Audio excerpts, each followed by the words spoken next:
Hello everyone, Rurikhan here coming at you with another First Impressions video, and today we're going to be taking a look at Rogue Legacy. Now this is actually a very interesting title because it was a title that I kind of had my eyes on, and when I started kind of covering a whole bunch of indie games in my channel, it was instantly one of the titles that was actually requested by you guys, by several of you saying, oh, you got to check out Rogue Legacy next, check out Rogue Legacy. So I was like, well, I guess I should give that a shot. And Cellar Door Games, who are the developer of Rogue Legacy, were actually kind enough to provide me with a key for me to check out their amazing game that they've got here. So let's talk a little bit about Rogue Legacy, shall we? Well, for starters, let's just continue our quest. So, how does Rogue Legacy work? What are the mechanics? What are all that jazz?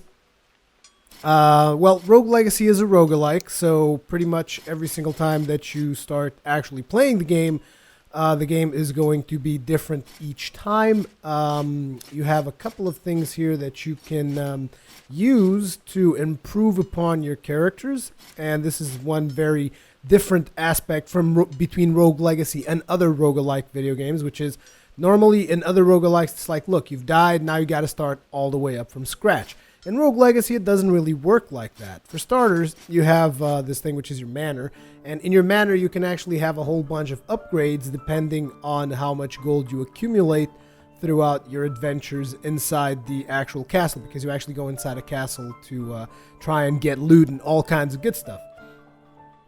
Now, the important thing about these upgrades, though, which is something that I hadn't noticed when I started just putting points pretty much on everything that I could, because that is actually a mistake. Like, you possibly don't want to do what I have done, which is I was like, oh, look, I have enough gold to upgrade, let's say, for instance, I have enough gold to upgrade magic damage up. I should probably spend that gold, because otherwise I go inside the castle, and by the time that you go inside the castle, you're going to lose all of your gold. Now, the thing is, though, which is every single time that you level up something, everything else becomes more expensive to level up.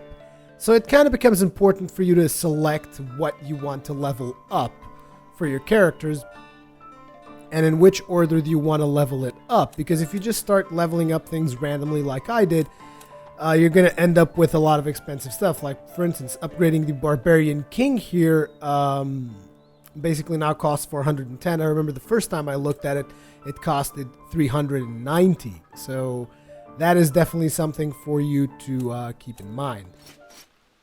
Either way, exiting the manor, these are things that you will unlock as you progress throughout the game.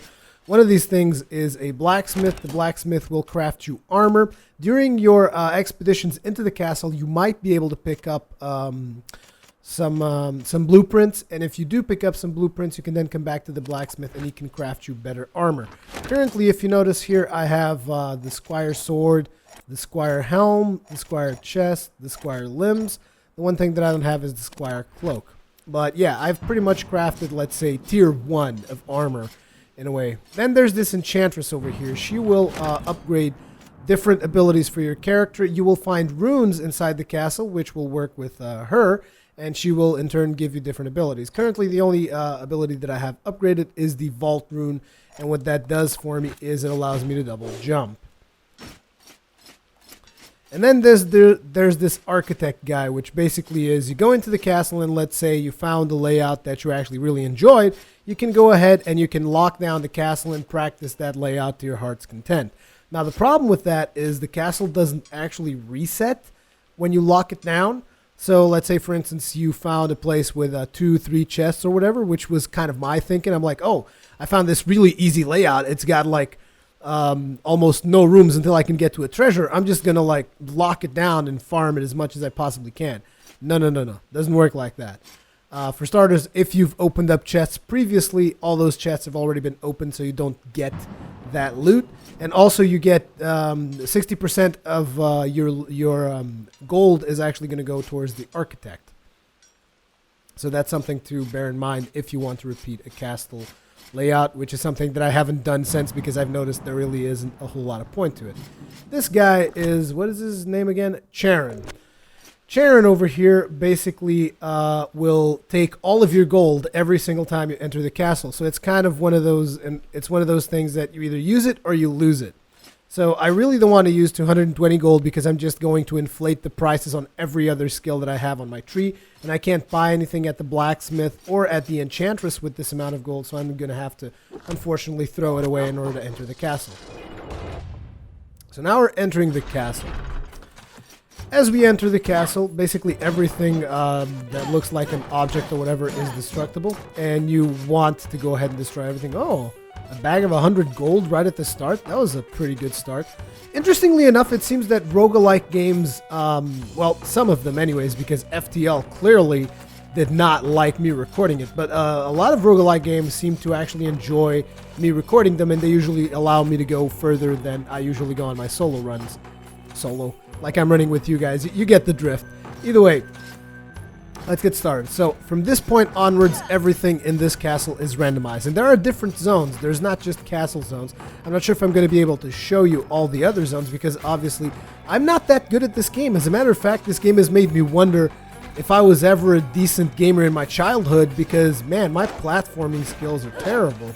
So you can jump on top of these things. You can do a downward attack. Holy crap, I can't believe I survived that. I thought I was going to fall into those spikes. As you can see, a lot of things in this game are pretty much out to get you. It's not like I'm being... it's not like... Ooh, I can't believe I dodged that. That was incredible. It's not like I'm exaggerating or anything. No, there's a lot of this stuff in this castle out to get you. And I am not that good at dodging it and sometimes not even hitting it. And that annoys me. I cannot tell you how much this game frustrates me, but... It frustrates me, but it also keeps me coming back because it is incredibly challenging, and you guys know that I'm all about that challenge. But in this title, you have a specific kind of challenge, which is your hand-eye coordination. You got to be like super fast to dodge all the stuff that the game throws at you. And sometimes you can even go into certain rooms where you'll have to pay attention to your enemies' levels because they might just out-level you far too much. You might not even be able to engage them, so you got to keep that in your mind. Oh crap, I keep forgetting about those damn spikes. Sorry, good sir, you get to go ahead and die. These things that you see over here, these are spikes. They, according to what the developers say, these spikes check for pulse, and if they feel pulse, basically they try to stab you. And then there's a couple of different heroes. Holy crap. There's a couple of different heroes that come with talents. Oh, defeat all enemies. Fairy chest objective. But there are no enemies here. Okay. How am I supposed to defeat that? Oh, I probably need one of those teleport characters. Yeah, there are several characters that you will be playing unless you're a really, really good player. There's several characters that you're going to be playing throughout Rogue Legacy. Damn spikes. And you guys will see that mechanic soon enough when I actually die, because this game has a really interesting mechanic when it comes to the characters that you're going to be playing and the abilities that they can actually do. Okay, let's try to progress some more here. Sweet, that double jump. That double jump is one of the most useful skills I could possibly have had. Okay, so this right here is a different zone. And interestingly enough, like I said, roguelikes do seem to favor when I'm recording them. Holy crap! 500 gold. That's the best gold haul I've had so far. And the blueprint. Oh my god, I can't believe it. Like, you guys have no idea how... I will show you guys when I die in this character. I will show you guys how many characters I've actually made. And how many times you guys will be able to see how many times I've died. Okay, so let me just have a look-see here to the left. A whole bunch of boxes. Those boxes actually have loot. They might have. The problem is if you break them, how the hell are you going to get back? Oh man, I really want to show you guys the boss fight. That's why I'm so scared of actually going through here. I don't want to die and not show you guys a boss fight, but at the same time, I want to progress the level. Like, for instance, if I was playing by myself, I'd be like, man, to hell with the boss fight. All I care is about getting new stuff. Okay, let's see if we can get into the synchronization here of these cannons. Like I told you guys, I am very scared of this game. You guys have no idea. Ooh, that scared me. I thought I was going to get hit there. Oh my god, it is the biggest haul I have ever had. This is good stuff. Good stuff. I'm glad I took the chance here. Aw, damn it. See the game punishing me? It's like, oh, now I'm going to kill you and you're not going to be able to see the boss. Why you got to be evil? Either way, it looks like I have really, really low health, so I would very much like to show you guys the boss now. However, I probably can't. Oh, no! I was about to say, I probably can't fall on these spikes. Either way, as you can see here, this is what happens when you die in Rogue Legacy. And now I can actually show you guys the system that I was talking about of selecting characters. So basically, when you die in Rogue Legacy, what is going to happen is you're going to have an heir which will succeed you, and that heir is going to continue your quest to go back into the castle and try to defeat the castle masters. There's actually a background story about how someone has betrayed the king and they came into the castle to kill him, and you're kind of like trying to figure out who did such a thing. And it kind of goes a little bit over my head because I kind of just went through it really fast because I was more curious about the gameplay than the story, if I'm to be completely honest. And I feel that this game's strong point is more so the gameplay than necessarily the story. Either way, once you die, usually they give you the parting words of your character, which is most likely a tip. Like, for instance, over here, Lady Winry IV slipped and was impaled by spikes. Dodge the Shakram's return trip in order to maximize its damage. Lady Winry IV, parting words. Shakram is a spell, which I've actually didn't use spells during this particular run. Okay, so once you die, you come back to the login screen of Rogue Legacy, and then you get to choose your heir. So like I told you guys, I've died a whole bunch of times, and they tell you here the period of all my nights to this point. And you can tell that I've died quite a few times, right? I mean, just look at this. Look at how many times I've died in this game. And I'm only like level 10, so I'm still learning the ways of the game. And if I'm to be completely honest, if I was going to go ahead and min-max my way through the game at this point in time, I would most likely be resetting my save in order to get different perks and stuff like that. Okay, so let's see. These are going to be the traits of each of my heirs. I can pick from 3 of them. They can be male or female, and depending on each of these traits, the traits can actually be like diseases, or they can be good things, or they can be both, which is interesting. It adds a lot of variety in the playstyle that you end up doing. Like, for instance, let's start with the top one.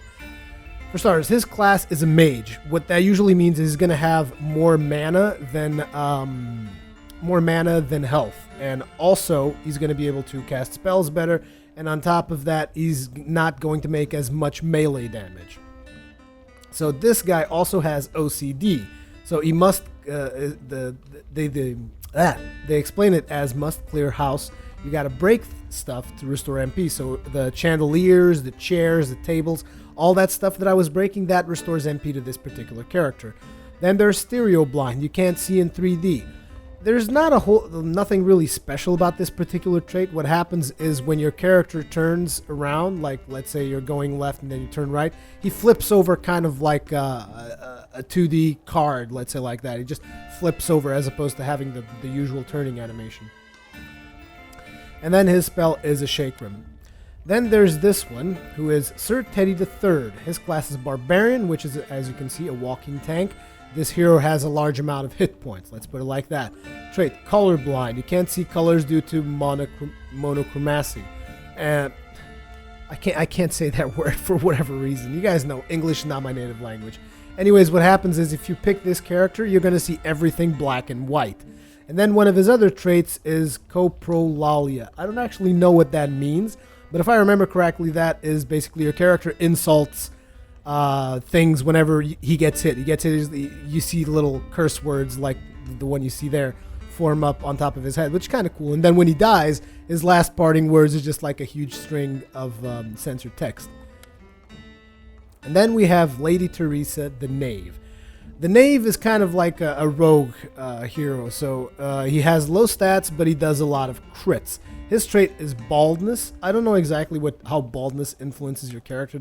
The difference is obviously this helm has horns, this helm has nothing. trait, Endomorph. You're so heavy, enemies can't knock you back. So whenever you hit something or something hits you, you knock them back or they knock you back. Spell, Scythe. He sends scythes. I don't think I've actually even seen the scythes ever, really. Either way, I'm going to go ahead and take Lady Teresa because I tend to like the knaves simply because of how much damage they make.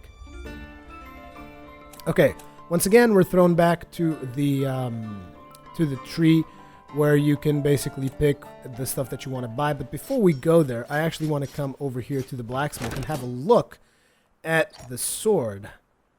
Knight Sword. It's going to do +4 damage, and it's going to increase the weight in +5, which takes us all the way to 60. Yes, I will be buying the Knight Sword, and I will be equipping it as well. Thank you. So now we have a new sword. And if we look at our damage, it's now consistent 30, which is kind of cool. Also, if you notice, when your successor is a female, she has a little bow tie on top of her head. It's kind of cool. Now then, let's see. I want to do more damage. I like doing damage. And, but we can upgrade the Barbarian. That makes... Barbarian King, the King of Freemen. That makes no sense. Press Y to cast an epic shout that knocks virtually everything away. Or we can upgrade the Mage. Unlock the latent powers of the Mage and transform them into an all-powerful Archmage. Man, I want to upgrade the Barbarian there because I like the Barbarian. Class upgrading. Fus. Farodus. Nice little throwback to Skyrim there. Convert your barbarians into barbarian kings. Learn the secret shouts of the bears and shout at things until they explode. I like that. I like that. That's cool. Okay, let's proceed into the castle one more time. As you can see, I am now level 12 because I upgraded both the skill and I got the armor. Not the armor, the sword, I think. Either way, that was a that was the most profitable first run that I've ever had in Rogue Legacy. So thanks, game. Thanks for not thanks for not showing anyone just how terrible I actually am. Because, I mean, you guys have noticed I am not very good at this particular game. Oh, take that. Holy crap, that was a nice crit. Oh, damn it. One of the things that really annoys me is that enemies damage you just by hitting you. And on the case of this particular portrait, or doom trait as they say, I can understand that, but sometimes I feel that I should be able to walk through some of the enemies. But then again, I understand that probably a lot of players and speedrunners and metagamers would just run through a lot of stuff instead of actually fighting their way through, because they don't have to basically fight if they can run through things. Oh, I love these crits. I really like the Knave class. I think that the Knave might be the one that evolves into a ninja. I've heard that there's a class that evolves into a ninja, which is kind of cool. So by now you guys probably get the most of the mechanics about this game. Obviously, there is... Oh, damn it. Really? Really? Oh my god. Yeah, that was great. That was great. Like I said, I'm not that good at the game, so go ahead and criticize all you want. So let's see, we have Sir Scorpio, is a mage, spellcaster, no peripheral visions, weak limb. We have the Paladin over here, peripheral arterial disease, no foot pulse. This is actually a good thing because, like I told you about the spikes sensing your pulse and then attacking you. If you have this, you can walk on top of those spikes that come from the ground and you'll be fine. Alzheimer's, you have trouble remembering where you are. I believe this is probably something to do with the map. And then we have a Barbarian King over here, which can't see in 3D. Well, I'm actually going to take the Barbarian King because I'm curious to see what the shout is all about. We have 120 gold, which is really not something that I want to spend in anything because I'm just going to inflate the prices of everything and whatever. And let's go into the castle one more time. Now, as I was saying before, I died terribly to failing my... As you guys can see, this is the stereo blind 3D thing, by the way. You can see the way it's turning. It's kind of freaky. Everything that he sees turns like that. Includes enemies. Now, as I was saying previously before I died terribly, the game actually has an ending, so to speak. Although you can obviously replay it as many times as you like. But you can finish the castle and defeat the final boss, basically. I'm not going to tell you who the final boss is because that is story elements and I don't want to spoil anything for you. Jesus. What's up with all these projects? Come on. Terrible about dodging this stuff. And they just keep sending more and more at me. Wow, that was a little bit underwhelming. If I have to say so myself. That was the scream that supposedly I unlocked. Oops. There. Be knifed. Whoa. So many projectiles there. Yeah, I'm just gonna die at this point. Man, that spell is also very... Oh no, wait, it's because I was throwing knives all over the damn place. I was gonna say that the spell is very expensive, but it's just because I was abusing the knives earlier there. There we go. Take care of these guys. Let's see how we can evolve here. And as I showed you guys in the first run, there are multiple types of areas in the game. I was able to enter the Maya. There are other areas like the something darkness. I don't remember the exact name of it. There's also these things which are teleporters, which basically allow you to teleport between places. So I actually teleported to the exact same place I was. Either way, I can teleport here if I so choose to. And from here I can teleport back to where I was. These are also random, like I said, everything. Oh, yeah. Like I said, the darkness thing, it's this. And it is terrible. I don't want it. Goodbye. Holy crap. Yeah, the darkness is really, really hard. As a matter of fact, I'm just so close to dying at this point. But yeah, that is another area in the castle. And I believe there are even more, but I haven't had the chance to see everything yet. Oh, sweet. We recovered some HP. And then we died.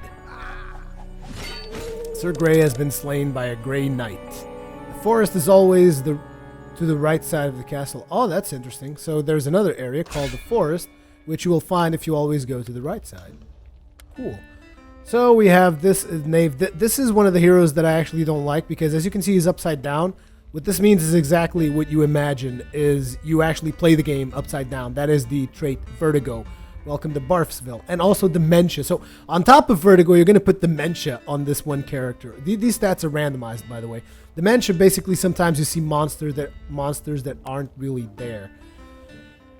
Another Paladin, Stereo Blind, and we have a Paladin with peripheral arterial disease. So obviously this would be the best choice because he has the most advantages. Oh, what's this? Unlock Shinobi. The fleetest of fighters. That's cool, but it costs a lot of money, which I don't really have, so let's just go into the castle again and see what we can do. So as you can see, the mechanics of the game become quite addicting. Like, I am totally addicted right now. It's just like, go into the castle, try to get as much gold as I possibly can, unlock new things, new types of heroes, and keep going until I feel that I am powerful enough to take on the things like the darkness and all that stuff. What was it called again? The Land of Darkness? Whoop. Whoop. Oh man, that was close. I thought I was going to take a hit there. Well, let's go all the way down here and see what we can find. Yes, there are a couple of items. No, skeleton! Be gone, fiend! This character actually has a spell that I really like, which is the Blade Wall. It basically summons up a blade, and anything that touches that blade gets damaged. Okay, I like to hit all the boards just to make sure that I never get to one of these board things that is actually... Whoa!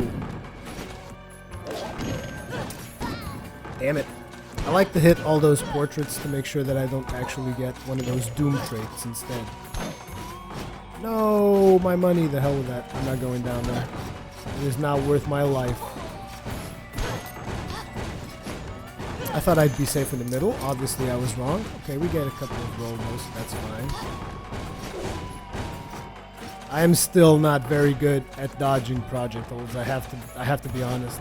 This game is really going to develop my platforming skills if I continue to play it at the rate which I'm playing, which I've actually played quite a bit to practice so that I wouldn't completely fail. Like, my first runs were pretty much just die, die, die. Oh, sweet. We're actually going to get 2 chests on this run. Hopefully. We don't get killed. That's nice. Thank you. I would very much like more. More chests. More chests is always good. You definitely want to get as many chests as possible. Let's keep going to the right side. See if we actually get to the forest. Okay, here is another teleport. Recovered some MP, which we didn't... Oh! The Maya area again.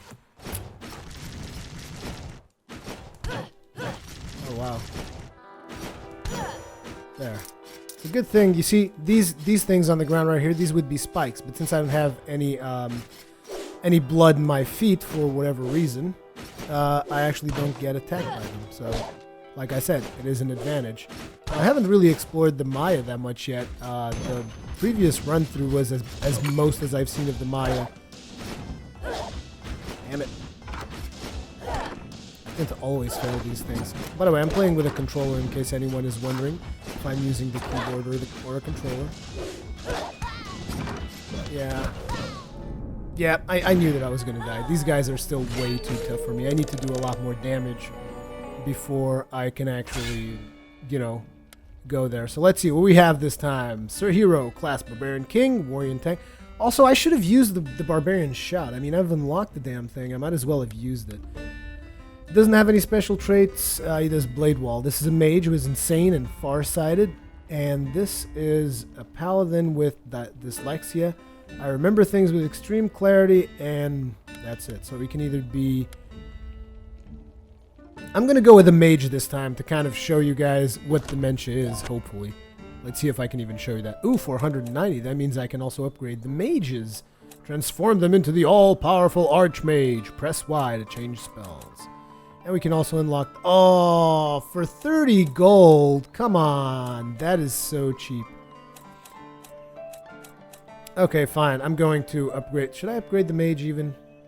No, I'm going to actually unlock something. Oh, wow. This is what farsighted is. It gets blurry in the middle. So that is not a video mistake, ladies and gentlemen. That is actually one of the traits of my hero here. Anyways, I wanted to go ahead and do this.